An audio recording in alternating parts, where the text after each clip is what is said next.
First off, soak 3 cups of idli rice for a couple of hours. Soaking makes grinding easier, and for 3 cups of idli rice, soak a cup of brown rice for a couple of hours separately.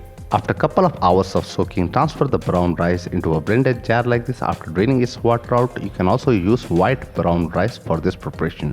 For grinding, use fresh coconut toddy, and for 3 cups of idli rice, toddy shouldn't exceed a cup in this entire preparation. If required, you can also use water and blend into a smooth batter like this. Now transfer the ground batter into a big bowl like this.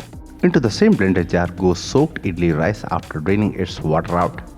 For 3 cups of idli rice, use a cup of shredded coconut. Here goes some more of the toddy. Remember, the toddy in this preparation shouldn't exceed a cup, and when required, use water and blend into a batter that is slightly coarse. The slightly coarse batter goes into the same bowl. Depending upon the proportion, goes in the salt, that's around 3 level teaspoons, and give it a mix.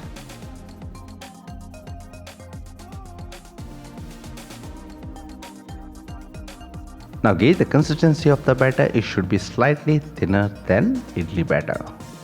Just 4 to 5 hours of fermentation is required for any toddy based preparation. Overnight fermentation would ruin your preparation. Now grease the normal idli plate with some sunflower oil so that it becomes easier to eject out once done. Also today we are going to show you using 30 idli plates, so grease it with sunflower oil. Now pour in the fermented batter into idli plates so that they are only 3/4 full. Similarly, pour in the fermented batter into 30 idli plates so that they are only 3/4 full.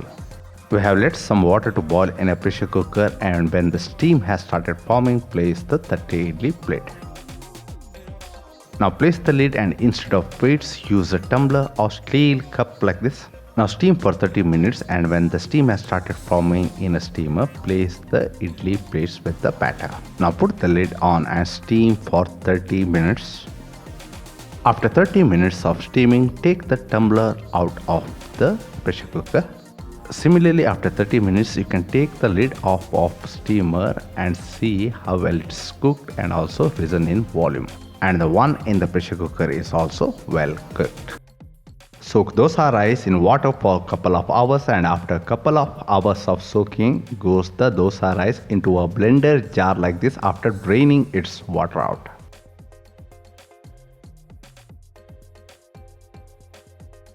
Shredded coconut goes in.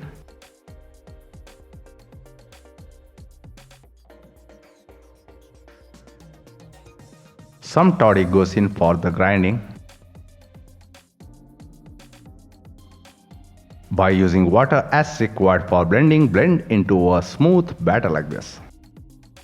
Look at the consistency of the batter. It should be like this. If you think that the batter is too thin, doesn't matter. It will thicken out after fermentation. For this much amount of the batter, here goes 3 level teaspoons of salt and mix well.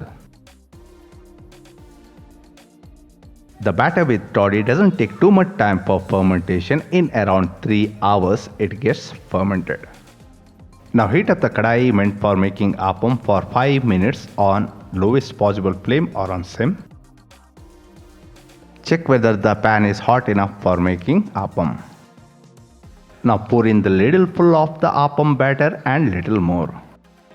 Now swirl the kadai in such a way that the batter is thinly coated on the edges and is thick at the center. In the meantime, let's make another aapam in another range. To buy the aapam kadai of your choice, please check the affiliate CountNCook Amazon shop. The link is provided in the description box and also in the pinned comments.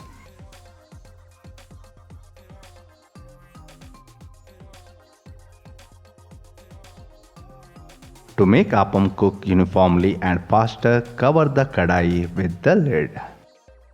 Let's divert our attention to the aapam that's cooking in another range. Using non-stick aapam kadai makes the job easier. Look how well the aapam comes out of the pan.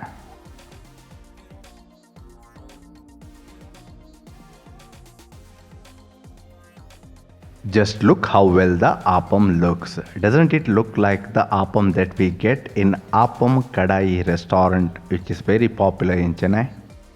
Similarly, pour in the batter again and look how thick the batter has become after fermentation.